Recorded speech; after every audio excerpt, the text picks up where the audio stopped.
Bienvenidos amigos a esta reflexión del día de hoy. Saludo fraterno y cordial a todos los que me ven en este día jueves. Hoy vamos a reflexionar como todos los días sobre la palabra de Dios, del misal de la Iglesia Católica. Yo tengo que decir esto antes de iniciar, es que Jesucristo no creó sino una sola iglesia.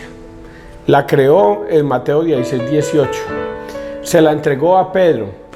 Llamó a Pedro y le dijo: tú eres Pedro y sobre esta piedra edificaré mi iglesia. Creo que el Evangelio va a tratar precisamente de eso en el día de hoy. Pero tengo que aclararles a todos, y ojalá me estén viendo los protestantes, testigos separados, personas que se salieron de la iglesia de Cristo para conformar otras doctrinas, otras iglesias, creyendo que estaban haciendo las cosas bien, que es que aquí se alaba a Cristo, allá también, allá también, allá también, allá también. Voy a buscar la que más alabe a Cristo y más bonito. Y resulta que eso es un error. Esto es un llamado de atención a esas personas, a los protestantes, pero también es un llamado de atención a los católicos y también a los malos católicos. Porque todos tenemos que darnos cuenta de que Jesucristo no creó sino una iglesia, una iglesia, una iglesia, una iglesia. Se la repetí varias veces. Una iglesia, no 1000, ni 2, ni 3, ni 100, nada. Dios no creó sino una iglesia. Por eso el reconvenirlos nuevamente al decirles que si Jesucristo creó una sola iglesia, ¿usted qué está haciendo en otra iglesia diferente? ¿Usted qué está haciendo en los testigos de Jehová? Que porque allá se alaba bonito, que porque allá sí se predica bonito, que porque allá sí dicen cosas bonitas y se guían por el Evangelio y todas esas cosas. No, estás equivocado. ¿Usted qué está haciendo con los evangélicos? ¿Usted qué está haciendo allá en las pentecostales? Que porque se predica bonito, se alaba, se aleluya, se glorifica bonito, entonces ahí está Cristo. Ahí no está Cristo, muchachos. ¿Usted qué está haciendo del grupo de los adventistas? Que vamos a proclamar el sabbat, no vamos a trabajar el sabbat y guiémonos por el Antiguo Testamento, con las tablas de la ley y los 10 mandamientos. ¿Qué está haciendo ahí, muchacho? O muchacha, o señora. Está cerrado. Pero es muy difícil hacerle entender esto porque hay un detalle. No porque la persona no quiera entender. Efectivamente la persona no entiende, pero es un detalle más terrible, que es que está escrito en la Biblia que Dios con D mayúscula, les ha cegado, Dios les da un poder engañoso para que crean en la mentira, a fin de que no se salven. Dios les da un poder engañoso para que crean en la mentira. Por eso cuando una persona se aferra a su entender de que es que mi pastor me dijo que eso era así y que así es y que nadie me hará cambiar y que sosténgase en esa fe, es porque Dios mismo no quiere que usted cambie. Así está escrito, porque Dios les ha dado un poder engañoso para que crean en la mentira. Y hay otra frase terrible que es Dios con D minúscula, porque el Dios de este mundo les ha cegado el entendimiento a fin de que no vean el resplandor del Evangelio, que es la verdad, y así no sean salvos. Eso está escrito en la Biblia, muchachos. Entonces a veces creemos que es que usted no quiere creer. No, es que hay un poder más grande que es el de Satanás que le está impidiendo creer y no lo deja creer. Por eso es muy difícil que una persona que se haya salido de la Iglesia Católica para ir a formar una secta religiosa se regrese. Es muy difícil. Ya el demonio lo tiene atado y lo va a tener atado. Es muy difícil. Pero la diferencia entre un católico o un mal católico que se haya salido, cuando vino un demonio que es un protestante pastor y fue a su casa, le dijo un montón de sardeces de mentiras y se lo llevó facilito. Ese sí se lo llevó facilito. ¿Sabe por qué, muchachos? Porque Jesucristo dice una cosa terrible. ¡Terrible! Es que yo no veo sino cosas terribles. Dice: conoceréis la verdad y la verdad os hará libres. Eso es terrible. Conoceréis la verdad y la verdad os hará libres. Cuando ustedes estaban en la Iglesia Católica, conocían la verdad y esa verdad los hacía libres. ¿Por qué libres? Usted era libre, como somos los católicos libres, de ir a confesarnos. Dios no obliga. Nosotros somos libres de ir a recibir la Eucaristía. Dios no nos obliga. Nosotros somos libres de ir a misa. Dios no nos obliga. Nosotros somos libres de participar de la Semana Santa. Dios no nos obliga, porque esa es la libertad que nosotros tenemos. Es la que le dijo a Tomás: Tomás, porque vistes y tocaste, crees. Dichoso los que sin necesidad de ver o tocar creen. Creemos por fe. Y esa es la cosa más terrible que Dios nos impuso, que nosotros nos sostenemos a Cristo por fe. Si Él nos ordena que debemos ir a confesarnos, vamos y nos confesamos por fe. No nos ponemos con esas estupideces de que ese es un hombre igual que yo, un pecador, que hasta pedófilo será y hasta más pecados que yo tendrá, y yo que voy a ir a confesarme con ese pecador, yo que le voy a comentar mis pecados a ese pecador. Nosotros los católicos no. Nosotros sencillamente obedecemos lo que diga Cristo. Bueno, muchachos, como hoy se trata de ese evangelio, entonces no perdamos tiempo diciéndoles retórica sobre lo mismo que vamos a hablar. Persinémonos en el nombre del Padre, del Hijo y del Espíritu Santo. Amén. Primera lectura es una de Pedro 5, del 1 al 4. Yo, presbítero con ellos, testigo de la pasión de Cristo. Queridos hermanos, a los presbíteros entre vosotros, yo, presbítero con ellos, testigo de la pasión de Cristo y partícipe de la gloria que se va a revelar, os exhorto: pastoread el rebaño de Dios que tenéis a vuestro cargo. Mirad por él, no a la fuerza, sino de buena gana, como Dios quiere, no por sordida ganancia, sino con entrega generosa, no como déspotas con quienes os ha tocado en suerte, sino convirtiéndoos en modelos de rebaño. Y cuando aparezca el Pastor Supremo, recibiréis la corona inmarcesible de la gloria. Palabra de Dios. Te alabamos a ti, Señor Jesús.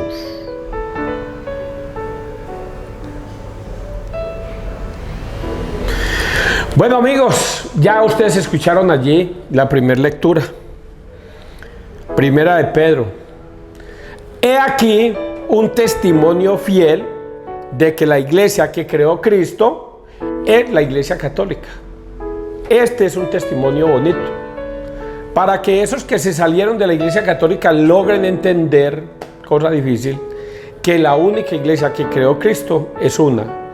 Y aquí vemos a Pedro diciéndole a sus presbíteros cómo la iglesia comenzó a formarse desde los inicios de los discípulos.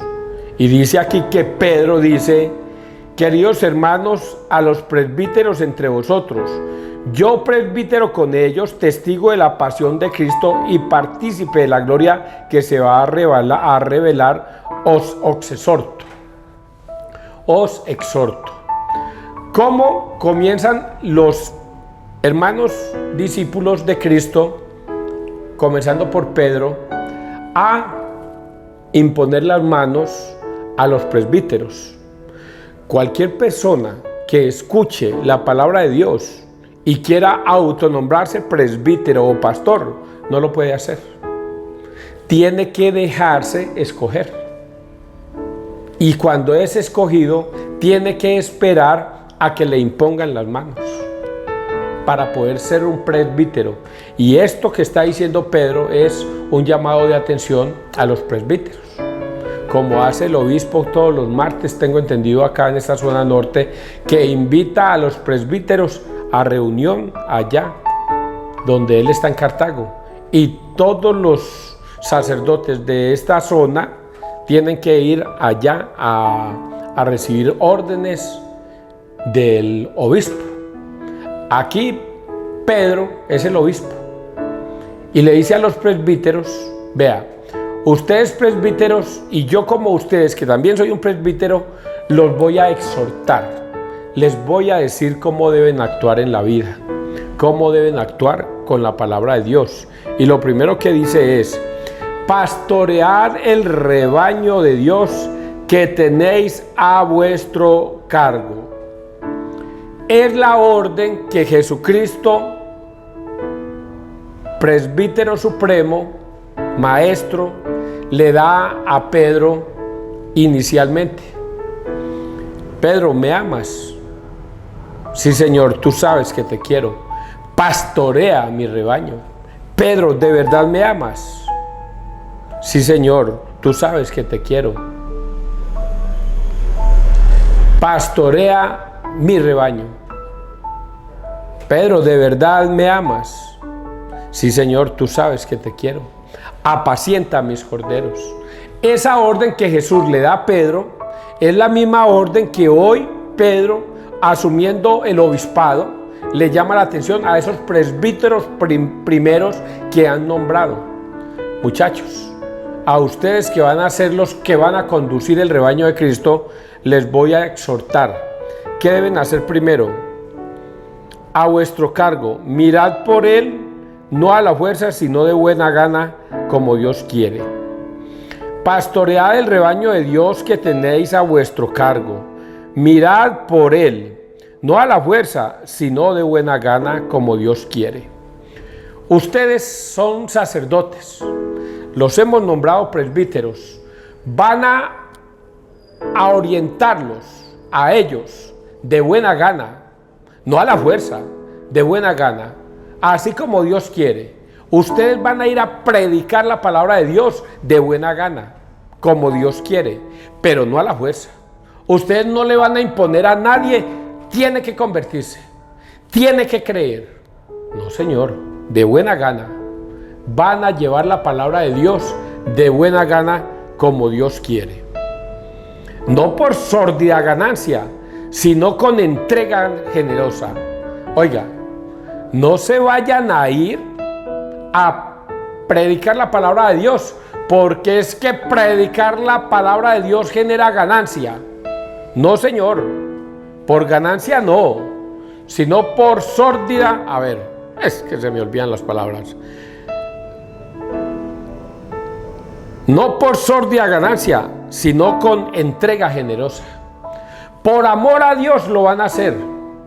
Los pastores que se crearon las iglesias lo hacen por sórdida ganancia, no por generosidad hacia Dios, no, porque es que hoy día crear una iglesia es un gran negocio.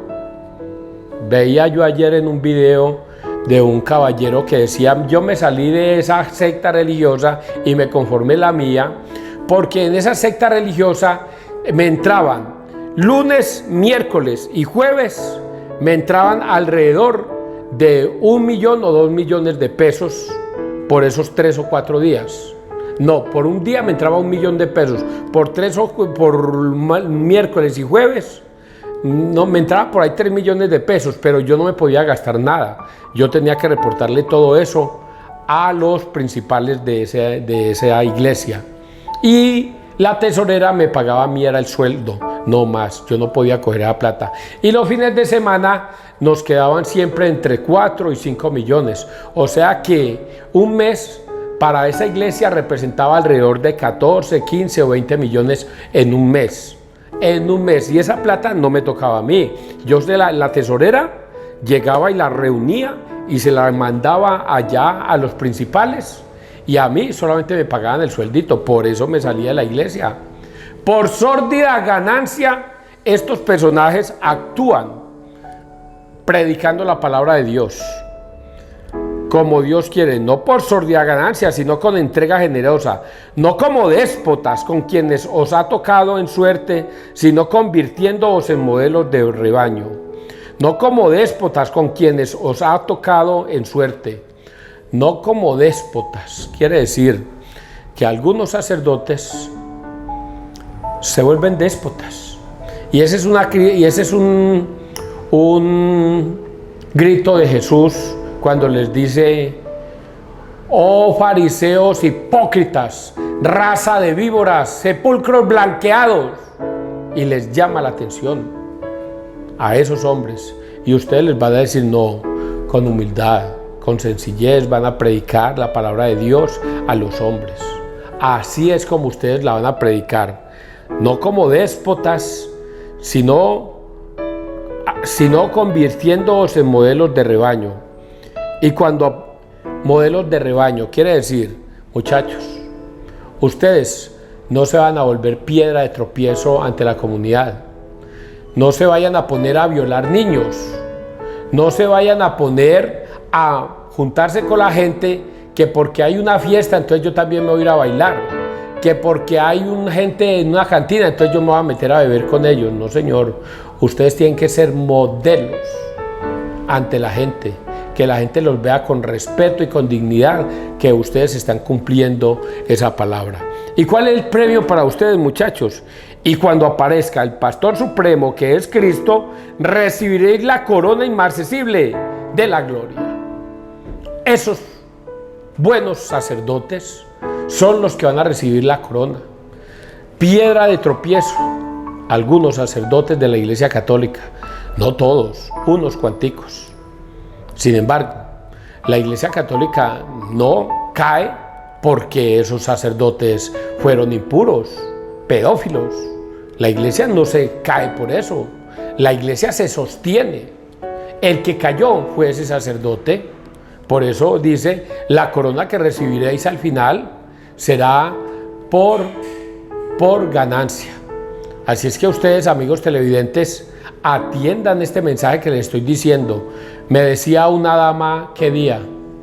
Estaba yo en Cali y me decía, César, nosotros andaba con el hijo en el hospital, nosotros nos salimos de la Iglesia Católica porque cuando estábamos allá el padre predicó muy bonito y cuando salimos habían fiestas en Andalucía, cuando el padre es que allá bailando con su gente allá. Y yo dije, mira, predica y todas estas cosas y luego allá en qué escándalo. Por eso nos salimos de esa iglesia corrupta y nos vinimos más bien para otra denominación, a lo que yo le llamé la atención. Ustedes cometieron un error gravísimo. Ahora tienen un pecado mortal, pecado de apostasía. Ahora ustedes reniegan de Cristo cuando condenaron a ese sacerdote. Debieron haberle preguntado al sacerdote por qué estaba allá, qué fue lo que vieron, si él no actuó acorde al Evangelio, pero ustedes no lo hicieron así. Avancemos. Salmo responsorial, Salmo 22, 1, 3, 4, 5, 6. El Señor es mi pastor, nada me falta. El Señor es mi pastor, nada me falta. En verdes praderas me hace recostar. Me conduce hacia fuentes tranquilas y repara mis fuerzas. Me guía por el sendero justo, por el honor de su nombre. Aunque camine por cañadas oscuras, nada temo, porque tú vas conmigo. Tu vara y tu cayado me sosiegan. Preparas una mesa ante mí, enfrente de mis enemigos. Me unges la cabeza con perfume y mi copa rebosa. Tu bondad y tu misericordia me acompañan todos los días de mi vida, y habitaré en la casa del Señor por años sin término. El Señor es mi pastor, nada me falta. Yo sí que me confundo con estos salmos. El Salmo 91 es parecido a y este es que el Salmo 22. Y el Salmo 91 es parecido a Bueno, yo casi siempre lo relaciono así. El Señor es mi pastor, nada me faltará, me conduce por yo no sé qué y todas esas cosas. El Señor es mi pastor, nada me falta. En verdes praderas me hace recostar, me conduce hacia fuentes tranquilas y repara mis fuerzas. Nosotros, los católicos, debemos poner nuestras fuerzas en Dios, solo en Él. Este es nuevamente el llamado de atención que le hace Jesús a Tomás. Tomás, porque me has visto, has creído. Dichosos todos los de aquí para adelante que sin necesidad de verme o tocarme van a creer. Y van a creer por fe. Quien se sostenga en mi fe se salvará. Quien se resista a creer se condenará. El que se sostenga en la fe se salvará. Porque es que Dios a pesar de que es algo terrible, yo digo que es terrible, así se los expresé al principio, es terrible que nos haya dado esa libertad del libre albedrío. Conoceréis la verdad y la verdad os hará libres. Eso es terrible. Al conocer la verdad, nosotros quedamos al margen. Óigalo bien, margen es la palabra, o es otra palabra que dice al demonio. Que Dios nos permite que el demonio nos ataque. Nos dejó en esa situación. El demonio puede venir a través de un pastor mentiroso, tocar nuestra puerta, decir que viene en el nombre de Dios, sabiendo que viene en el nombre de Satanás, y nos va a llevar. A su casa nunca va a llegar un diablo, nunca va a llegar un hombre vestido de rojo con los cuernos y ojos en forma de lanzas, con una capa y una cola. Eso nunca va a aparecer en una casa. Eso nunca va a llegar. A ustedes les va a llegar. Es un hombre bien vestidito, con saco y corbata, y unas mujeres todas bonitas, bien vestiditas, y ellas van a decir: venimos en el nombre de Dios. Y resulta que no vienen en el nombre de Dios, vienen es en el nombre del mismo demonio. ¿Y por qué está diciendo eso César? Porque así está escrito. Dice Pablo, porque aunque baje de una... ¿Cómo es que dice ese dicho, hombre? Porque el mismo Satanás se disfraza de ángel de luz. El mismo Satanás se disfraza de ángel de luz, dice Pablo. Y otra, dice Jesucristo: cuidado, vendrán profetas falsos. Cuidado de los profetas falsos. Vendrán vestidos como ovejas, pero por dentro son lobos rapaces que se los llevarán. Y ustedes no prestaron atención a esto. Y hoy dice la palabra, que este salmo que estamos diciendo: el que cree en mí, el que me cuida, el que me está conmigo, el que tiene fe conmigo, dice: el Señor es mi pastor, nada me falta. Se sostiene en la fe. Y cuando se sostiene en la fe, ¿sabe qué hace Dios? ¿Sabe qué hace Dios? El Señor es mi pastor, nada me falta. En verdes praderas me hace recostar, me conduce hacia fuentes tranquilas y repara mis fuerzas. El que tiene fuerza de fe, el que cree en el Señor, me guía por el sendero justo, por el honor de su nombre. Aunque camine por cañadas oscuras, nada temo, porque tú vas conmigo, tu vara y tu callado me sosiegan. El que tiene fe en Dios, el que conserva la fe católica en Dios, preparas una mesa ante mí, y enfrente de mis enemigos me unges la cabeza con perfume, y mi copa reposa.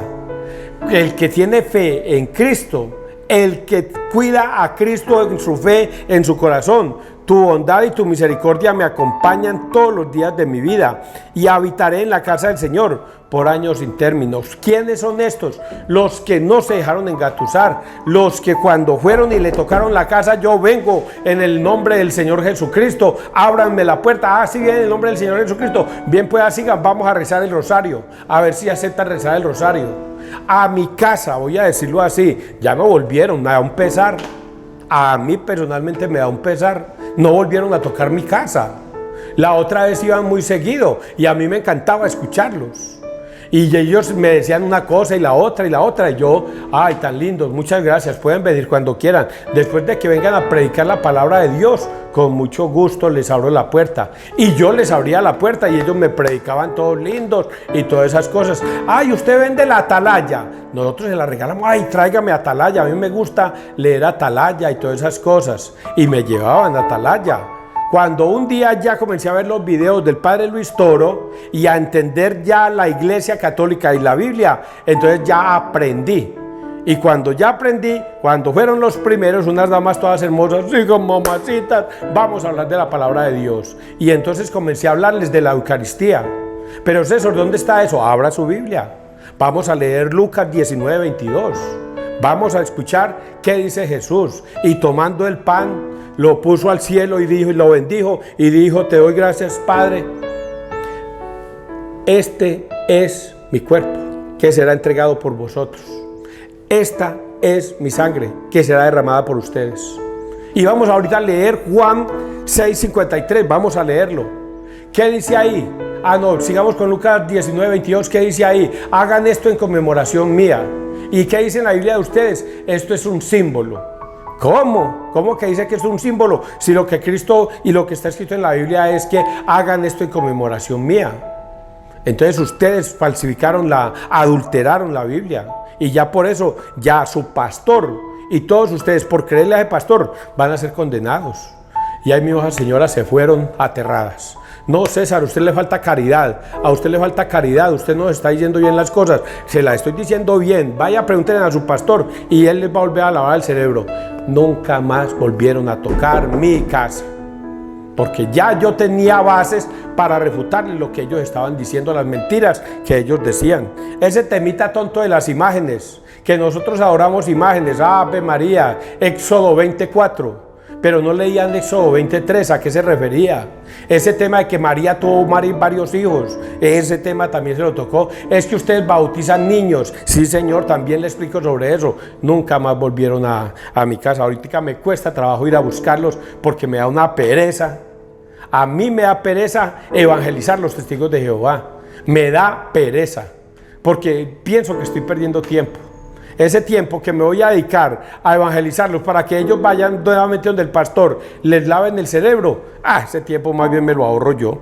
Vamos a leer el evangelio, que este evangelio es el culmen del por qué los católicos somos católicos y nos sostenemos en la iglesia católica. Y para los malos católicos, al leer este texto, ustedes de ahorita en adelante van a defender su fe y van a decir: sí, señor. Vamos a leer Mateo 16, 13 al 19, ¿por qué Jesucristo le entregó la iglesia a Pedro? Aquí está el contexto. ¿Qué pasó? ¿Por qué Jesús tomó esa decisión? ¿Qué fue lo que pasó en ese momento? ¿Dónde estaban? ¿Qué fue lo que hicieron? A Jesús, ¿por qué se le ocurrió decirle eso a Pedro? Recordemos antes que cuando Jesús conoció a Pedro, cuando lo vio y le dijo: tú eres Simón, hijo de Jonás. De ahora en adelante te vas a llamar Kefas, Cefas, piedra. De una lo bautizó. De ahora en adelante te vas a llamar Cefas, que significa piedra. Y luego más adelante vamos a leer este texto y ojalá hoy me vieran hermanos separados para que Dios les iluminara y se regresaran a la iglesia de Cristo.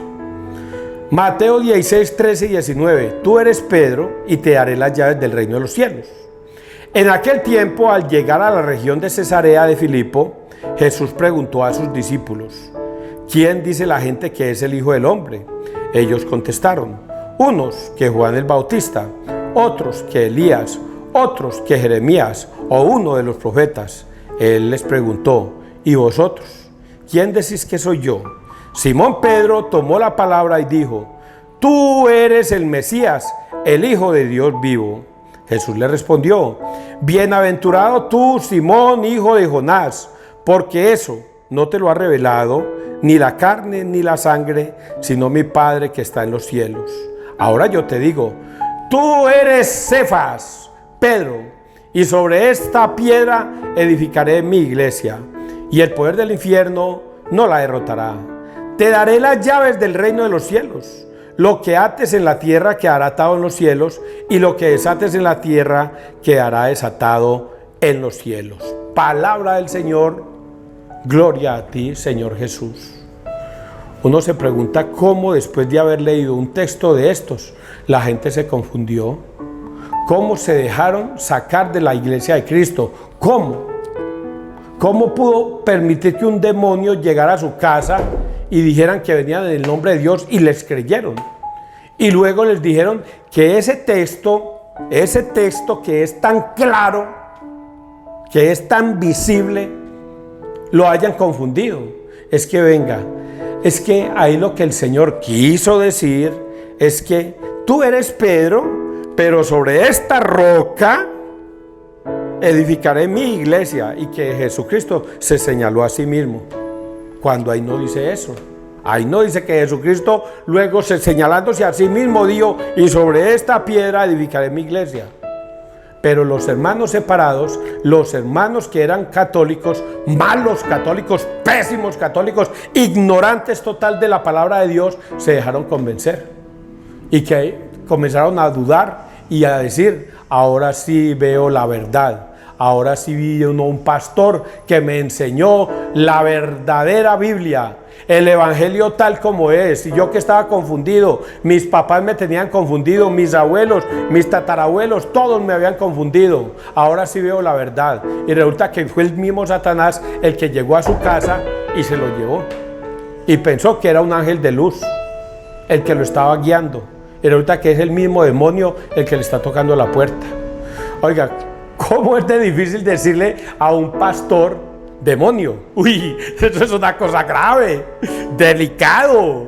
Decirle a un pastor demonio, eso es una cosa bastante grave, delicada. ¿Cómo se atreve usted, César, a semejante calumnia? Está escrito en la Biblia. Y si está escrito en la Biblia, pues ¿cómo lo voy a llamar? Tal como está escrito. Y entonces aquí la palabra dice que Jesús le pregunta primero a todos sus discípulos, ¿quién dice la gente? ¿Quién soy yo? Y entonces los discípulos dicen, ve, algunos dicen que usted es Juan el Bautista, otros dicen que usted es Elías, otros dicen que usted es Jeremías o uno de los profetas. Ah, bueno. Y ahora ustedes, los 12 que andan conmigo, ustedes que siempre andan conmigo para arriba y para abajo, y yo que les he enseñado, y ustedes que han visto mis milagros, ustedes que son los que andan conmigo, y ¿qué han aprendido? ¿Quién soy yo? Y ahí es cuando Pedro, inspirado por el Espíritu Santo, toma la palabra y dice, tú eres el Mesías, el Hijo del Dios vivo. Y Jesús le responde, bendito tú, Pedro, porque eso que tú has dicho no se lo ha revelado nadie y carne y hueso, sino mi Padre que está en los cielos, a través del Espíritu Santo.